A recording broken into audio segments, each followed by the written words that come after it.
Šilėnų dviračių centras pristato. Sveiki, gerbėmėjai.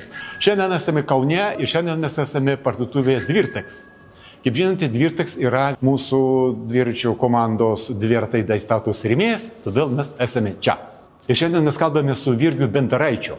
Aš manau, dauguma iš jūsų žino, kad jis yra organizatorius tokio renginio kaip Plentas 24. Sveiki, Virgi. Sveiki, sveiki. Nu kągi, pakalbėsim apie šitą renginį, kas čia yra per žvėris, kada gimė ir kodėl. Ir kodėl būtent 24 valandas. Nu, gimė, tai ką, jau šiemet bus 15 metų, ne, jam tai jau toks beveik pilnametis renginys. O gimė tai, kaip pasakyti, gal netikėtai, netyčiukas gal buvo toksai. Nu, buvo anksčiau toks dviračių klubas Velomanai, nuo ko visas dviratininkų judėjimas Kaune ir prasidėjo. Ir klubas sugalvojo organizuoti tokį renginį 500 km per 24 valandas.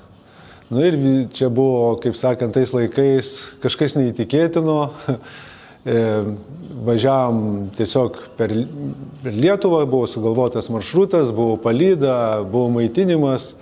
Nu tai buvo tiesiog labai fainas, smagus renginys. Dalyvavau ir aš tenais ir man nepavyko, sakykim taip. Likus ten mažiau nei 100 km iki finišo, teko nutraukti, nes dėl kovo skausmo. Bet ta ambicija įveikti tuos 500 km buvo pas mane kažkokia, nežinau, nenumaldoma, kirbėjo čia kažkur tai ir visą laiką norėjosi, kad kodėl reiktų kažkaip tai nuvažiuoti. Bet daugiau tų renginių nebuvo, galvoju, reikia pačiam kažką tai sugalvoti. Nu, vat ir ta mintis kažkaip tai, nežinau, įsirutuliojo, kad galbūt organizuoti vienoje vietoje kažką tai, kažkokią tai trasą, o kadangi aš esu kilęs iš Lukšių Šakių rajone, tai ten visi mano artimieji, organizacija kaip ir tokia lengvesnė gaunasi, pažįstami. Nu, galvoju, reiktų tenais kažkaip tai daryti kažką tai. Nu, taip ir pradėjom tenais. Pradžioj buvo labai viskas primityviai, tiesiog numetėm lapus kažkur tai kultūros namuose, foje, kiekvienas atvažiuoja, užsiregistruoja ir važiuoja toliau. Dabar jau biškį, gal pažengia į priekį, dabar Zyplių dvare jau bazuojamės, ten gal biškį patogiau visiems. Nu, va taip ir judam į priekį. Gal pameni, kiek buvo dalyvių pirmam važiavime? Tiksliai nepasakysiu, bet kažkas apie 20. Bet ten, žinau, moterys buvo pastatytos virti makaronus visiems, ten visi galvom, kad čia reikia kažkokį maitinimą savo organizuoti, kad nuvažiuoti, ten šaldytuvai ledų buvo, gabaliukų prikišti, kelių šaldim ten, ko dabar niekas nedaro, bet tais laikais, prisiminė, tai dabar įdomu. Ko šitas renginys skiriasi nuo kitų renginių? Turbūt gal pagrindinis skirtumas, kad čia nėra varžybos, ne, tiesiog mes laiką fiksuojam, bet tiesiog dėl pačių žmonių, kad jiem būtų smagiau važiuoti, galbūt ir žinotų, per kiek laikų ten tą vieną ratą nuvažiavo, ar visas tas 24 valandas, per kiek laikų ten nuvažiavo tuos savo kilometrus. O šiaip tai čia nėra varžybos. Tiesiog žmonės save, kaip sakant, išbando ir stengiasi nuvažiuoti kuo daugiau per tas 24 valandas. Kam yra skirtas daugiau šitas renginys? Elitui ar mėgėjams? Manau, kad visiems, kurie gali vairuoti dviratį ir gali važiuoti keliais, tai yra nuo 18 metų. Mes leidžiam važiuoti ir jaunesniem dalyviam, ten ir netgi yra ir 4 metų jauniausias važiavęs, bet su tėvų priežiūra. Nes vis tik tai renginys vyksta viešais keliais, kur transportas, tai mes negalim paleisti vaikų vienų tenais į kelią. O šiaip tai nuo 18 metų bet kam, su bet kokiu dviračiu. Aišku, kas jau turi savo ambicingus kažkokius tikslus, tai ten ir dviračius naudoja, plentinius, greitus dviračius, sakysim, su kuriais galėtum nuvažiuoti daugiau kilometrų. O jeigu nori žmogus pabūti su visais ir pajausti tą dvasią, kaip sakant, tai belenkoks dviratis tiesiog sėdi ir važiuoji. Koks didžiausias iššūkis dalyviams yra per parą? Nu, mes nustatom tokius, sugalvoja apdovanojimus už tam tikras nuvažiuotų kilometrų kiekį, ten moterim pradžia, sakysim, taurę gauna jau 400 nuvažiavusios, vyrai nuo 500 kilometrų, o po to žiūrim, kiek kas nuvažiuos. Šiaip, sakysim, daugiausiai nuvažiavęs dalyvis šiai dienai yra per tuos metus augom, pradžioj buvo 500 svajonė nuvažiuoti ir, ne, kaip sakiau, ir man, paskiau gal iš antro karto, tarp kitko, už tam renginės, nuvažiavęs tos 500 km, bet gal tik iš antro karto irgi.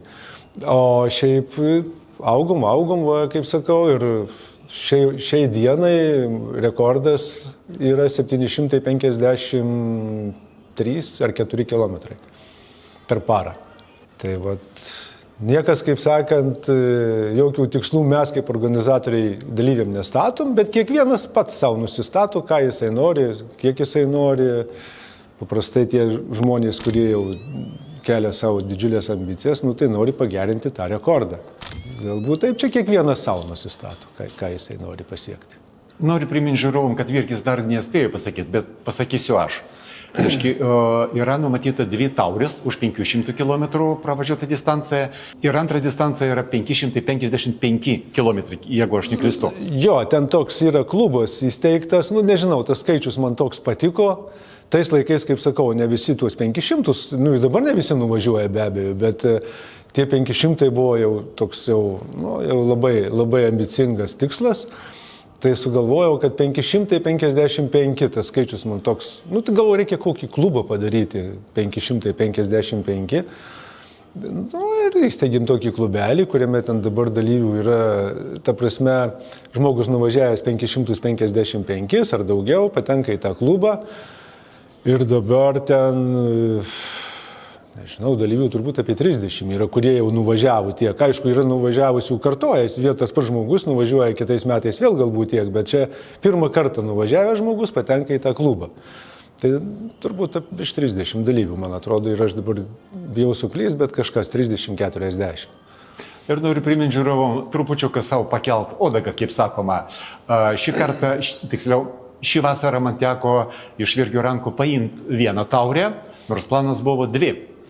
Ir 500, ir 555. Bet kol kas pavyko įveikti 500 km, tai aš manau, šį vasarą reikia sukurti komandą ir paimti 2 taurės. Tai bus labai malonu įteikti šiemet, jeigu tik tai atvažiuosite ir dalyvausite, tai su malonumu. O šiaip 700 kas nuvažiuoja, tai mes jau stengiamės tokią solidesnę taurę visiems. Turim dar tokius irgi kuklius piniginius prizus, kurie nuvažiuoja daugiausiai kilometrų, kas pagerina rekordas. Šiemet bus tikrai kažkoks tai prizas, kas pagerins rekordą, nes 15 metų, tai pabandysim kažkokį suorganizuoti irgi piniginį prizelį žmogui dar atskirai, kad už rekordo pagerinimą.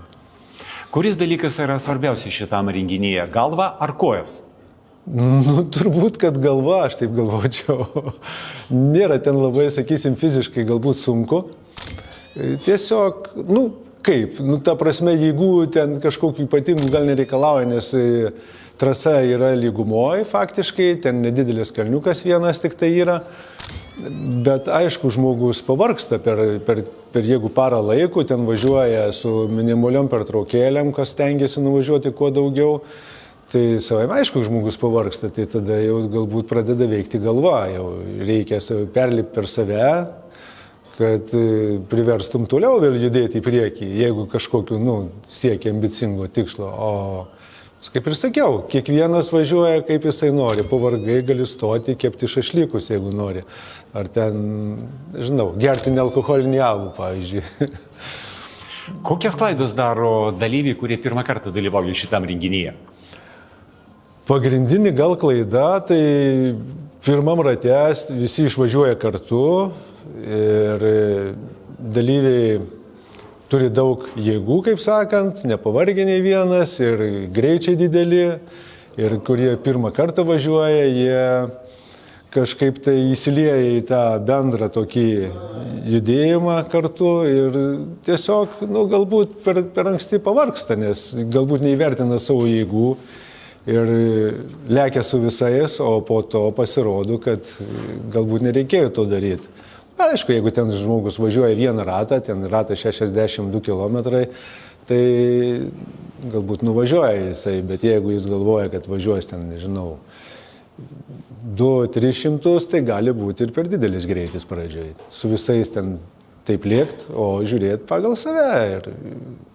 Ir yra ir lėčiau važiuojančių, tai galima bandyti su tais važiuoti. Aišku, visiems grupėje važiuoti smagiau, bet gali būti apgaulinga, kaip sakant. Galbūt yra kažkokia paros laikas, kuris daugiausia nulaužia dalyvių. Mes startuojam 2 valandą dienos. Čia sunku pasakyti, geras tas starto laikas, negeras, bet galvoju, kad būtų negerai, jeigu 2 naktys, sakysim, išpultų važiuoti, jeigu, sakysim, pradėtume, nežinau, tarp kitko, kai važiavom 500, kaip sakiau, tais laikais, dar senais laikais, tai pradėjom turbūt, bijau pasakyti, 4 valandą nakties turbūt. Tai kaip pagalvoju, tai 2 naktys išeina važiuoti. Vieną naktį jau nebemiegi, nervuojasi, ten faktiškai nėra net ko miegoti. 4 valandą startuoja ir vėl sekančią dar naktį iki 4 važiuoja. Tai stengiamės išvengti šito, kad nebūtų 2 naktys dalyviam. Tai startuojam 2 valandą. Tai, bet vis tiek sunkiausias laikas yra turbūt naktį, prasideda galbūt ten kažkur tai apie 2 valandą, aš taip įsivaizduoju, nakties, bent man būdavo, kada pradeda švisti, esu net užmygęs bevažiuodamas, sakysim, kas yra neįtikėtina, rodos, minant dviratį, kaip galėčiau užmygti, bet užmėgi kažkaip ir gali nusiversti labai, kas yra, praktikoje daug žmonių pažįstu, kurie yra nusivertę. Pas mus tai gal nėra tiek.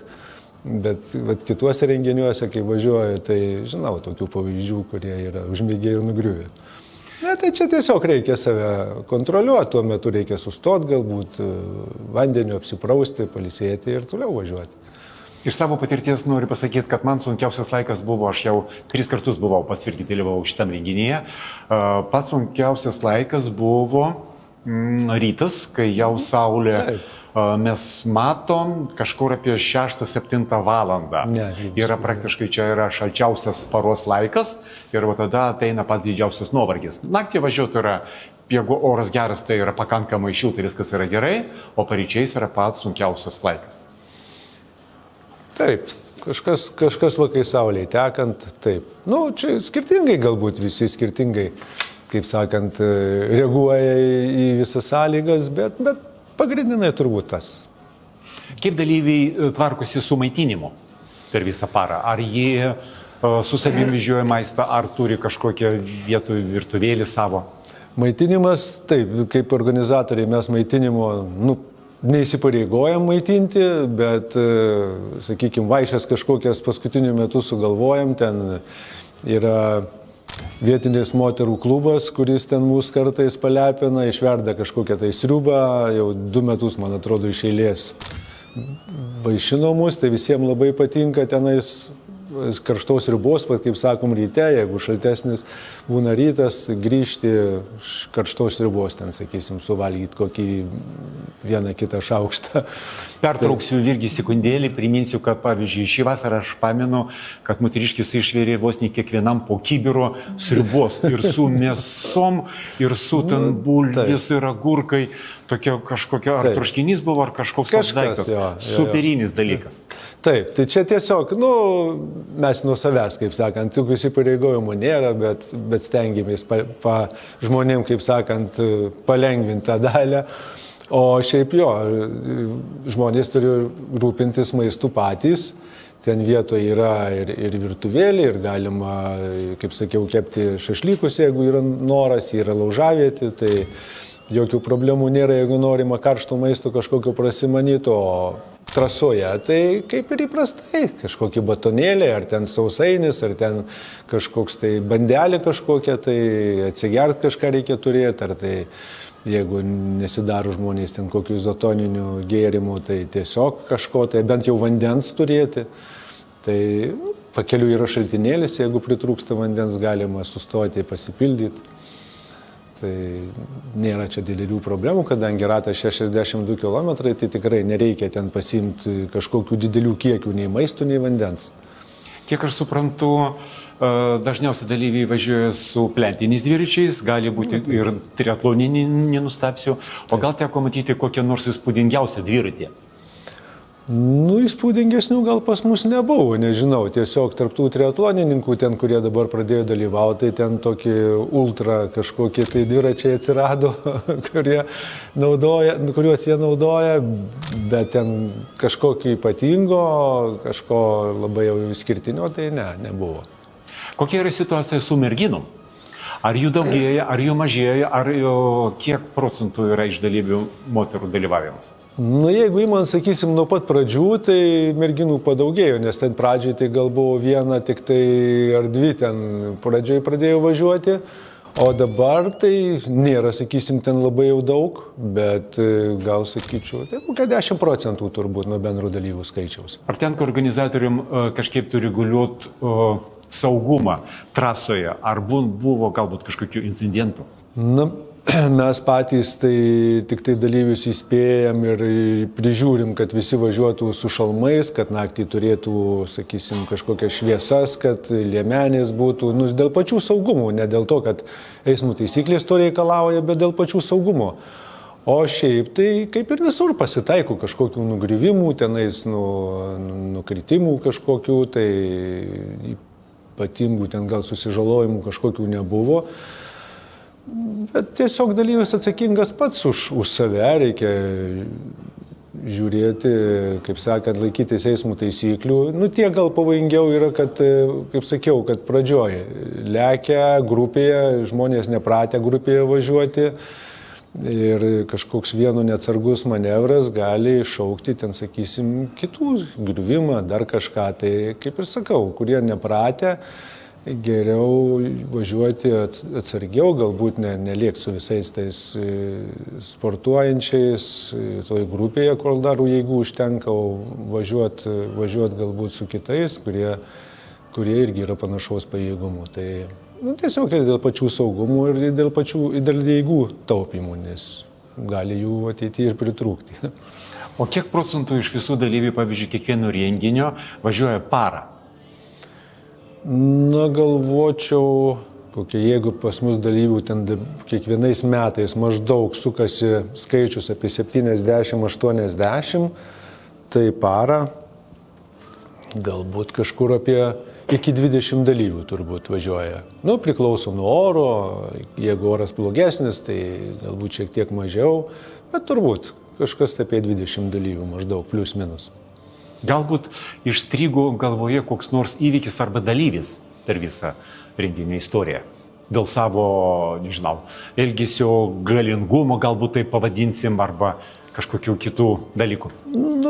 Taip, tie, kurie važiuoja daug kilometrų, tai jie stebina. Iš tikrųjų, jau ten matai, kad žmogus važiuoja ant galimybių ribos ir save spaudžia jau, paskutinius, kaip sakant, jėgų likučius, tai šitie dalykai taip, stebina ir žavi tuo pačiu, nes čia vis tiek jau žmonės turi būti ne šiaip jau, nenuvažiuoja tų kilometrų žmogus atėjęs tiesiog ant dviračio užsėdęs pirmą kartą. Tai dabar rekordus, kaip minėjau, pasiekė triatlonininkai, tai triatlonininkai, kaip žinom, tikrai ištvermingi žmonės. Tai,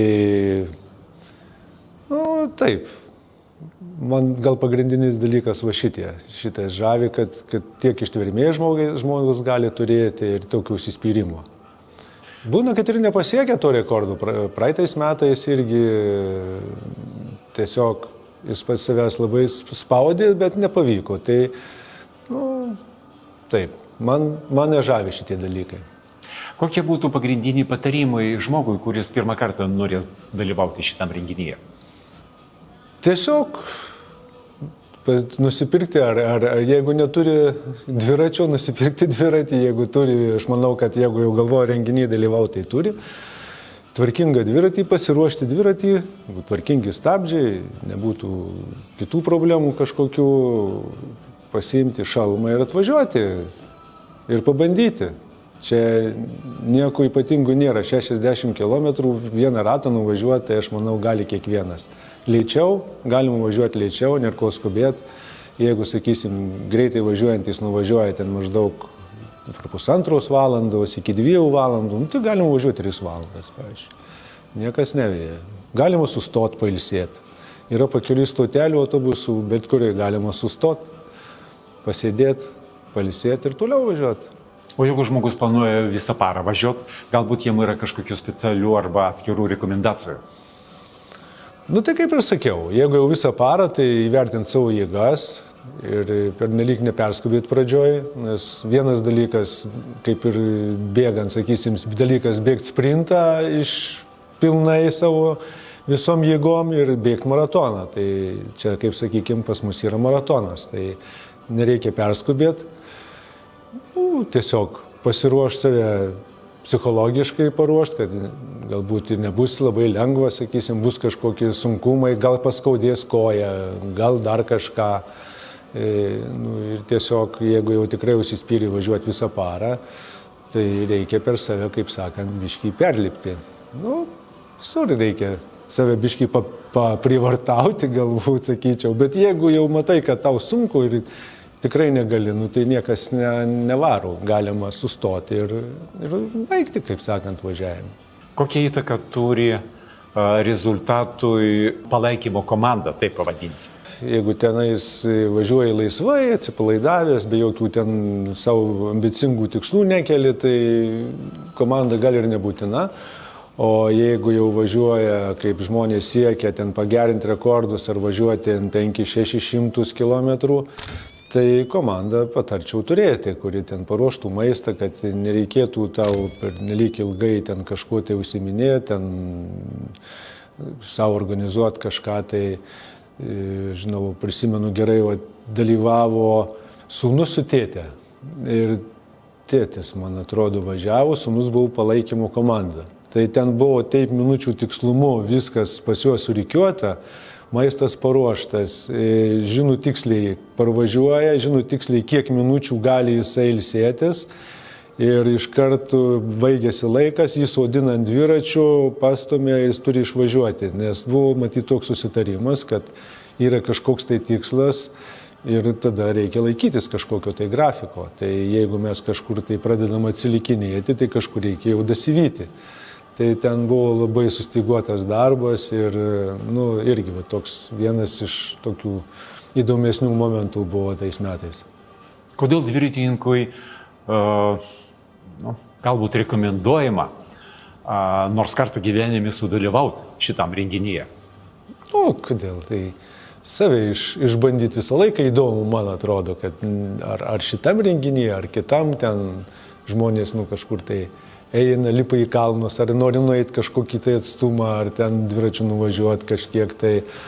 Tai visada smagu, kaip sakant, pabandyti, kokios pačio galimybės, pabandai, pamatai, kad gali kažką padaryti, tada galvoju, gal dar daugiau galiu. Tai tiesiog, kad nesėdėti ant sofos, o judėti kažkiek. Tai visi dabar kalba apie tai, kad reikia kuo daugiau judėti, bet kažkaip tai sunkiai sekasi žmonėmis nuo sofos pasikelti. Tai čia vienas iš tokių renginukų, kuris galėtų galbūt padėti.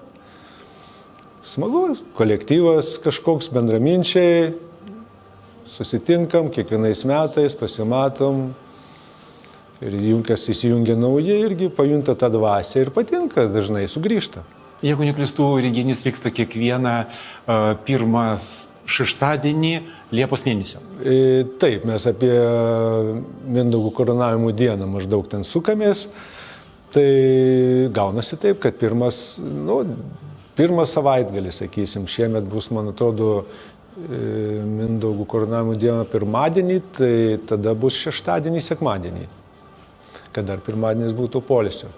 Norisi pakviesti visus, pabandyti save, išbandyti, kas draugauja su dviračiu, tai labai lauktume. Ir tiesiog atvažiuokit kitą kartą pabūt, pasižiūrėt, galite ir dar nedalyvauti. Atvažiuokit, pasižiūrėkit, pabūkit su visais kartu, įsikepit šašlyką, pavakarokit, palapinę pasistatykit, pabūkit su visais ir manau, kad patiks. Rozetės ir gerą aplinką jums garantuota. Galite imti su savim palapinis, vaikus, šuniukus ir taip toliau ir su visą šaunę kampaniją atvažiuoti pas Virgį ir sudalyvauti šitam renginyje. Tepkite grandinę ir ruoškitės, Liepos pirmas savaitgalis yra jau, galima vadinti, užimtas. Taip, ir kviečiame į Zyplių dvarą Šakių rajone, pirmą Liepos savaitgalį.